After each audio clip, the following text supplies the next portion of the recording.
What's going on YouTube? It's your boy Lurker back with another video, and today we are checking out Patrick CC. He's got a new video that just dropped called Twitch Won't Exist in 7 Years. I wanted to check this out. I have a Twitch, but I don't really do anything on Twitch. There's some Twitch streamers that I watch on Twitch, but I do most of my content on YouTube, because that's where I hang out on that site more than Twitch, because of the ads and stuff. Even if you have you only get one Prime sub. So anyways, let's just get into it and see what Patrick has to say. Twitch has been on a steady decline for the past 2 years, and they have no idea how to fix it. They are potentially losing hundreds of millions of dollars per year, laying off hundreds of employees, banning some of their most important creators, implementing useless features, and are constantly proving how little they know. It's so weird that they ban, they'll ban Kai Cenat, for example, and he makes them the most amount of money because he's like the most subbed streamer. Or care about the live streaming community. Twitch has been the biggest live stream. I also was wondering about Twitch, and even though it's owned by Amazon, that whole Amazon Prime, like Twitch Primes, that's gotta be eating at their bank account, their wallet, Twitch's wallet. Platform for the better part of a decade, but there is some competition on the horizon. Although it wouldn't take much for YouTube to put Twitch out of their misery, it's very likely that their collapse will come from their own self-sabotage. First and foremost, Twitch's financial stability is confusing, and although they reported $2.8 billion in revenue in 2022, it's unclear how much of that, if any, was profit. However, there are a lot of implications that suggest the company is struggling to be in the green. Twitch's 4 ways of making money are through subscribers, who pay $5 a month to get an ad-free experience, as well as other small benefits. In-app purchases, which include bits, a digital currency that users can purchase to donate to streamers. Partnerships with brands and sponsors, and of course, the number one, advertising. We don't know how many total paid subscribers there are on Twitch. I did find this metric from Stream Hatchet that says in April of 2021, Twitch had 8.7 million subscribers, where 43% of them were Amazon Prime subs. A Prime subscriber is someone who gets an ad-free experience for $0 since they already have an Amazon Prime membership, because Amazon owns Twitch. Therefore, Twitch doesn't make any money on that sub. In fact, you could argue they're losing money since viewers are paying $0 and not getting ads, and Twitch has to pay creators $1 and some change for that Prime sub. Anyways, this graph indicates that in the month of... But you only get one Prime sub, so use it on your favorite streamer. April, Twitch had 4.7 million paid subscribers, times $5, which is $23.5 million, times 12 months average, which would be about $282 million in sub revenue in 2021. But Twitch on average receives between 30 and 50% of that money, because for affiliate streamers, Twitch takes 50%, or $2.50 of the $5 subscriber price, and for partners, they take 30%, or $1.50 of the $5. So if we favor the high end of 50%, that would equal $141 million in subscriber revenue that goes to Twitch. But if Stream Hatchet's estimation of Twitch only having 4.7 million paid subscribers per month is wrong, and they actually have around 10 to 20 million paid subscribers per month, that would bring Twitch's cut between $300 and $600 million per year. Some people argue that Twitch taking a 50% cut of sub revenue is just an act of greed, because most of their money comes from advertising. Now, $141 to $600 million is nothing to scoff at, but compared to $2.8 billion, I can see why people make the claims. However, it seems like Twitch needs this money to keep their business from failing. According to a blog post in November 2022, where Twitch president Dan Clancy, who is now the CEO, announced that creators who make over $100,000 in sub revenue will no longer get their 70-30 split. It will go down to 50-50, and over time, all creators will split the sub revenue 50-50 with Twitch. Why? Wow, that's messed up. Like, how are you going to do that to your bigger streamers? No wonder everybody, like, all this talk with Kick is coming up. Kick might actually replace Twitch. I don't know. And with YouTube Premium, I don't see any ads on any of the videos that I watch.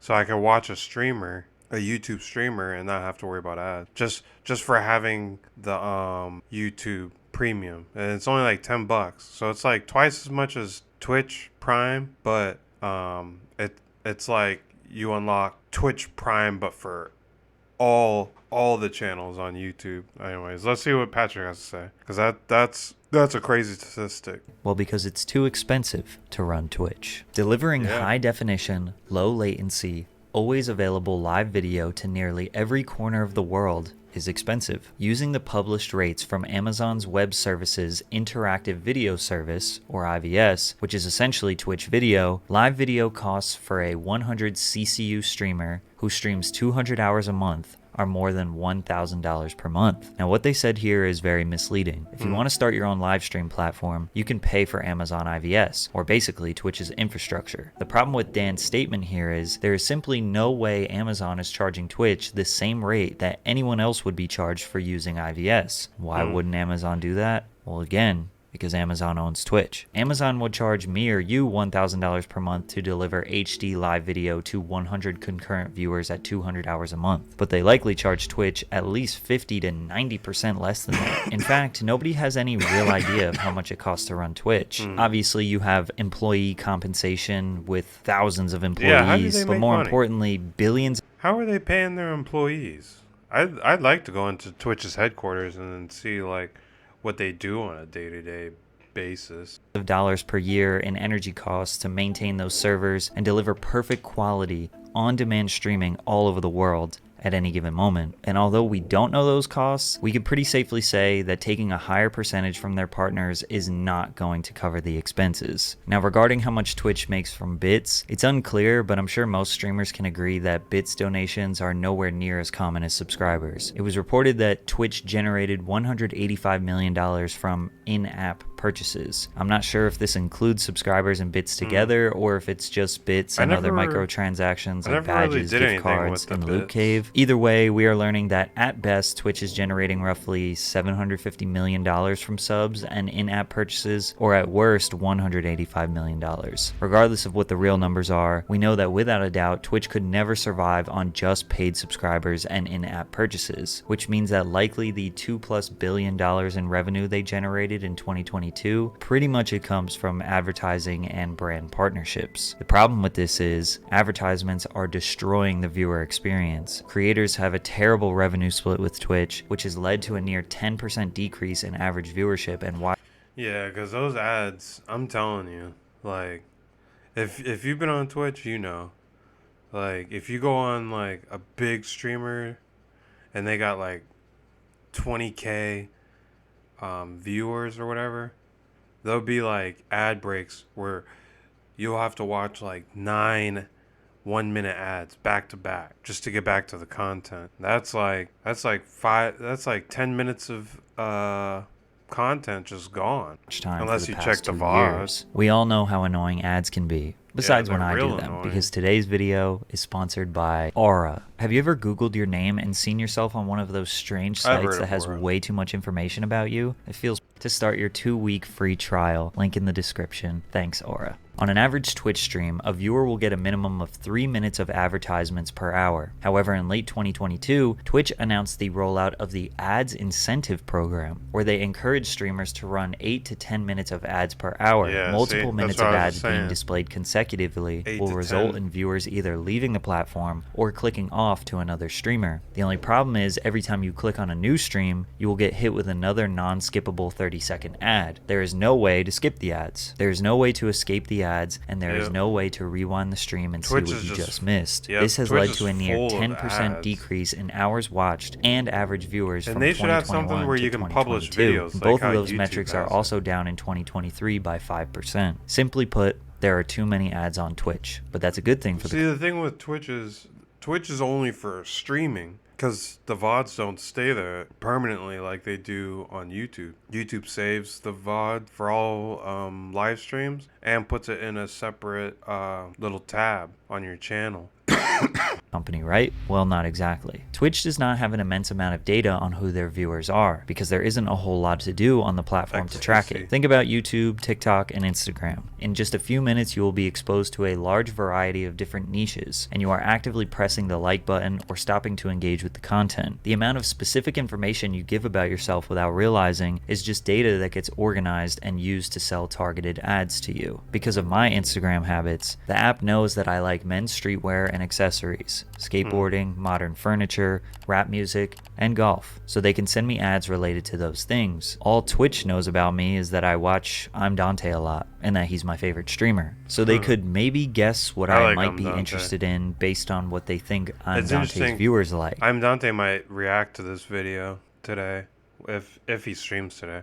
I don't know Dante's stream schedule. I follow him on Twitch though. And because of this, most advertisers don't feel comfortable using Twitch because they don't know if they are truly selling to their target audience. Are you drinking water? When you advertise on YouTube, a brand like Pampers can target as specific as 28-year-old married women that live in the eastern United States and are pregnant or just had their first child. And YouTube can run ads so that mostly viewers who fit in that category will see those ads. If Pampers went to Twitch with that target audience in mind, they would simply not know where to run the ads. The only thing that Twitch knows is that their audience is mostly men ages 13 to 35 who like video games. This eliminates a huge chunk of potential revenue because only a small amount of brands want. See, that's why I can see YouTube getting even bigger as streaming gets more developed. Because the thing where Twitch had the ups on YouTube was nobody was really streaming on YouTube.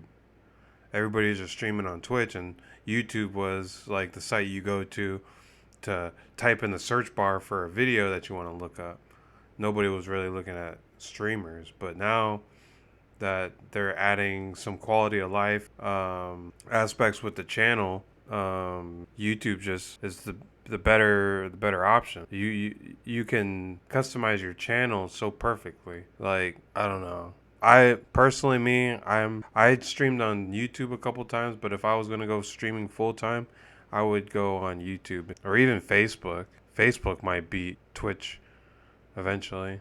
To advertise to that audience. Energy drink brands, unhealthy snack brands, car brands, and other men's lifestyle brands love advertising on Twitch, which leads to interesting sponsorships like QT Cinderella baking a cake on a live stream, but with a Manscaped partnership that says "We save balls" on the screen. To make things worse for advertisers, every deal has to be a long conversation with the ad sales team at Twitch. Back and forth emails, phone calls, contracts, a process that takes forever. But any brand or individual can simply go to YouTube, click start advertising, and run a campaign without ever talking to anyone. Twitch will never be a real competitor if they don't figure out a way to get more reliable data on their users and create a programmatic ad system so brands can sell to their audience without relying on communication with a Twitch employee. And because of their inability to produce substantial revenue, they hired internal leadership who would shift the focus away from creators and towards driving profits. The senior vice president of global creators, Constance Knight, created a new initiative: cut costs, cut costs, cut costs. Every decision over the course of her tenure was fully based on how it was going to increase company profits, which isn't necessarily her position since she is the head of global creators. Therefore, the needs of creators were constantly being ignored. In one specific example, Knight said that burnout was not a valid reason for creators to not meet contractual obligations. If you don't know, most of Twitch's top creators have contracts directly with the platform where they're being paid essentially a salary or hourly rate to stream exclusively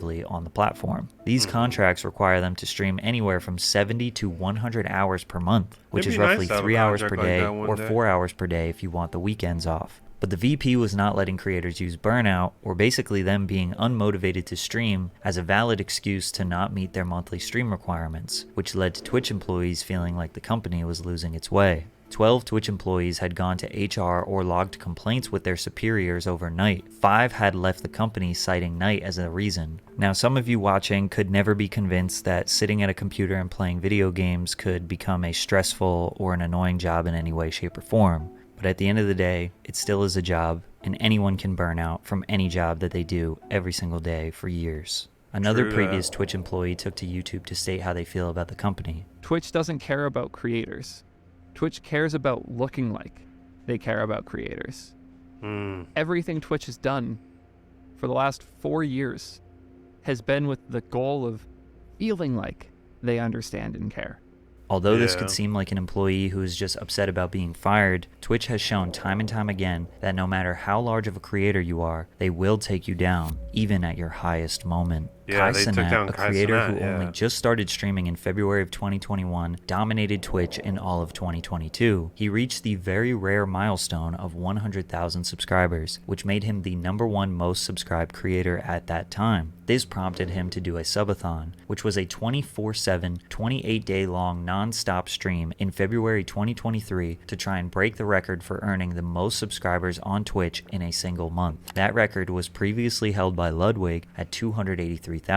Not only did Kai break it, he demolished it, peaking at 306,621 all-time subscribers. It was reported that he earned Twitch $10 million, while Kai only received a $2 million payout. These numbers were Damn. false, and That's Kai so- did not appreciate the narrative. Twitch made $15 to $20 million on Kai Cenat, and Kai only brought about $2 million back to the.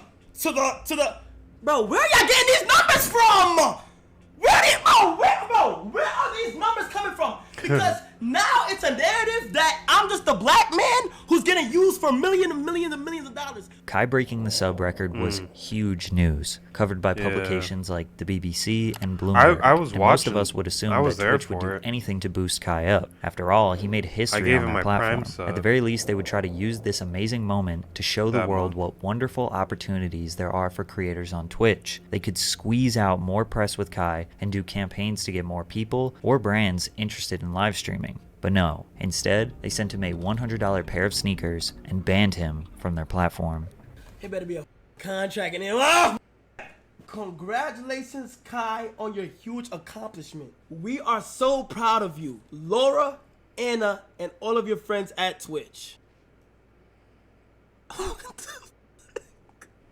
Unfortunately, there was no contract in that package. Twitch did not see enough value in Kai to offer him a streaming Wow. contract. Or they are making a very strategic business move.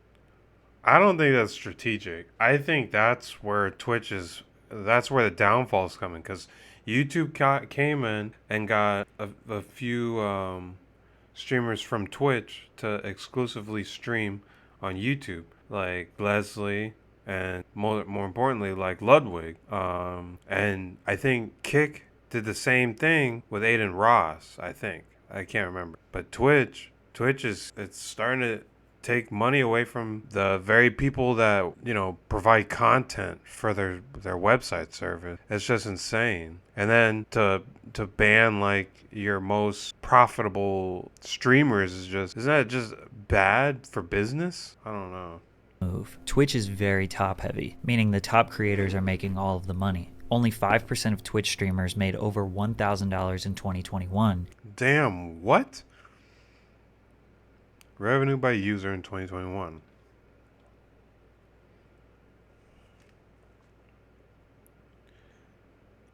Damn. Man, that's this year. So, yeah, there's a lot of streamers on Twitch that don't make any money.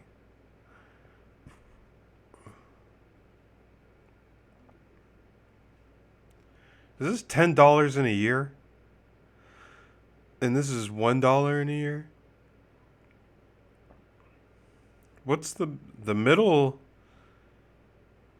It's in between 10 and 20, or 10 and 100, but it's right here. So it's probably like $20 or $30. Dang. And 50% of all of their revenue comes from 1% of their creators. Kai became a 1%er without getting an exclusive contract, which means Twitch is profiting immensely off him. Yeah, it seems like that's they are not giving insane. him a paid contract because they don't think he will leave. I wonder why Kai was defending Twitch. Like in that segment that Patrick just showed where Kai seemed a little, frustrated with people talking about how Twitch brought in like tens of millions and Kai only brought in like 2 million. His largest audience and main financial vehicle is on Twitch, and if it was up to them, they wouldn't give streamers contracts to begin with. They want to get to a point where they aren't as reliant on the top 1% of creators. So if someone leaves the platform, they will be just fine. YouTube has 600 creators with over 10 million subscribers. If 20% of Damn. 600 YouTubers with at least 10 million subscribers. I'm not one of them. Those people stopped creating, YouTube wouldn't be hurting financially. Eventually those creators will be replaced, but Twitch 1%ers can't be replaced as quickly or as easily. Maybe Kai is a transitional point for Twitch as a company to see if they can. It's because the thing with Twitch is, I mean, you get on Twitch and then on the main page it has a whole bunch of people that are live, and then on your left side of your screen is all the people that you follow, and it shows if they're live. But YouTube, you can make a video, let's say, post it on your channel, get some views that way, and then trickle those views into your live stream by streaming on YouTube instead of Twitch. If you're not affiliated with Twitch or YouTube, you can stream on both at the same time. Streamlabs lets you do that. Keep 1% But if you have a talent contract, without paying the them contract additional will say money. you can't. Just a few short weeks after they sent him the sneakers, Kai Cenat announced he was banned from the platform on April 17th. How could they possibly ban the #1 creator on the site? Nobody knew the reason why, but it prompted support from people like Kyrie Irving and Nicki Minaj. We later found out that Twitch told Kai it was from a GTA clip where he promoted simulated sexual activity. This was the clip. Come on up. 5, 4, 3, 2. Oh my God! My boss! My boss! He pretended like he was receiving services from a fake woman in a video game. Meanwhile, there's a ton of real borderline sexual activity on that website, let alone simulated. Twitch is just reminding him that Twitch is really weird with how they ban stuff. Like, they ban him for, like, just because he was making the noises too. Like, it wasn't showing anything. he, no matter how big he is, will not be able to break the rules, and everyone knows Twitch's terms of service are extremely unclear. In 2019, Brazilian Twitch streamer Gabriel Baptista received a suspension because he showed a Pink Floyd poster during his broadcast. Faria was banned for wearing gym clothes that Twitch claimed looked like lingerie. Deller was banned for smashing a keyboard over his head, and Dr. Disrespect was banned for, well, they never told him why. Sadly, Kai's ban is just one of an extremely long list of incredibly stupid bans that Twitch has given out and will continue to in the future. So with Twitch continuously making the wrong decisions when it comes to profits, employees, and creators, is competition a real threat to their company? Recently, the live streaming platform Kick has made some noise after their $30 million plus deal where they exclusively acquired Aiden Ross. Kick works and looks exactly almost like Twitch. The main difference is that they have a much more lenient terms of service. Streamers can gamble, say and do just about anything they want without getting banned, and the biggest thing is that they are offering creators a 95% cut of their subscriber revenue. Jared FPS, a Kick streamer, highlighted his Kick earnings at $3,800 for 800 subscribers, which would be about $2,000 on Twitch. However, I don't think this is going to be enough to really compete with Twitch. Think about all of the problems I highlighted in this video. Kick is going to have to deal with all of those same problems, but more importantly with advertisers, they will be targeting the same niche as Twitch, but with less censorship and more risque content. Advertisers will feel even less comfortable than they already do with Twitch. But the biggest problem is, Kick is built on Amazon IVS. Remember when Twitch said it was too expensive to run Twitch on IVS? Well, Kick uses the same infrastructure. The difference is, Kick is likely paying at least 20 to 50% more than Twitch is to keep their business operating. So in a way,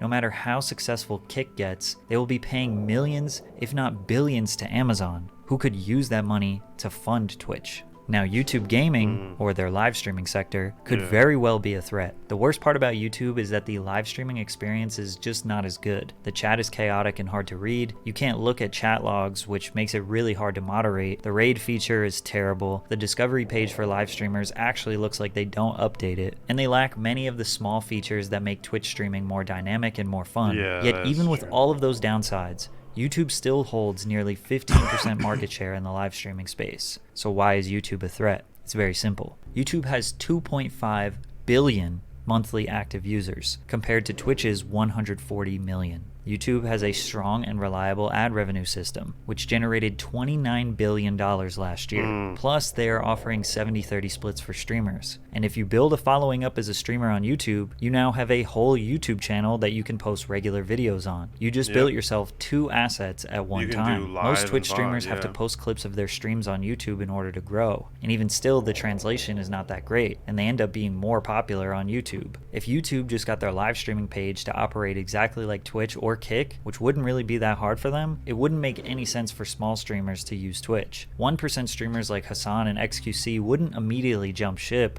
or maybe never because they already have a huge following. At the same time, everybody has a price. Nobody thought Ludwig would switch platforms, but he did. So why hasn't YouTube tried to take over? And the thing with Ludwig is Ludwig actually had meetings with like Susan and like big upper level people at YouTube that he's like helping them change for the better, if that makes sense. Especially since I Not claim all it'll be on so him. easy I'm not for saying them. all Maybe of they it. just don't see I'm live just streaming saying as a worthwhile business investment. had, Think about like, everything I mentioned in this video. All the hurdles, all the expenses, all the bans, moderation, discoverability issues, creator contracts, advertiser uncertainty. Maybe YouTube thinks that live streaming will never be as profitable as video on demand, film, sports entertainment, and music streaming. Maybe live streaming will always be considered a niche subgenre of the entertainment industry. Until YouTube sees a bar packed full of people paying a $10 cover to watch Hassan debate Aiden Ross or Kai Cenat and 21 Savage react to Drake memes, they probably won't even bother.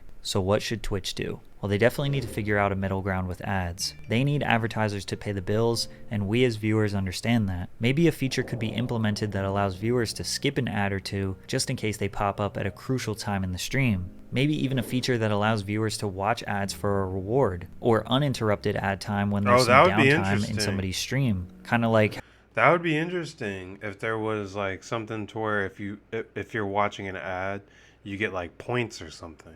That'd be cool. How mobile games will allow you to watch an ad for a reward, or you could exchange personal survey information for less ads. It's invasive, but hey, they're gonna try to do that anyway. And after they improve their ad system, just keep the 70-30 revenue split with all creators, big or small. Most platforms provide a better split than that, so that's the least they can do. Also, more clarity and consistency when it comes to streamer bans seems like a very fair ask. Just tell people why they were banned.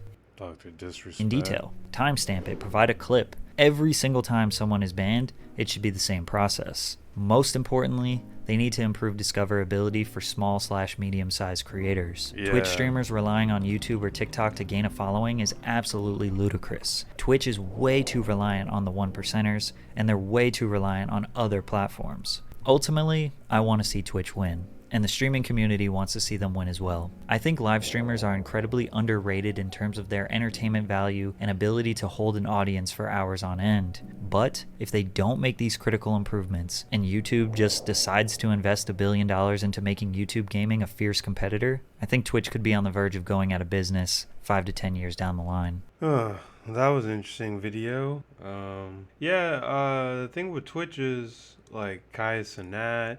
There's the 1%ers, like Patrick was saying, that'll have like 10K concurrent viewers and above, but there's like the 99% of people that have less than that, and it's just one of those things where Twitch is gonna have to work on it. If they don't, YouTube might because YouTube is acquiring Twitch streamers. If YouTube keeps acquiring more Twitch streamers, or if Facebook hops in to this competition, or if Kick gets a better infrastructure, then smaller streamers on Twitch might find themselves in a bit of trouble.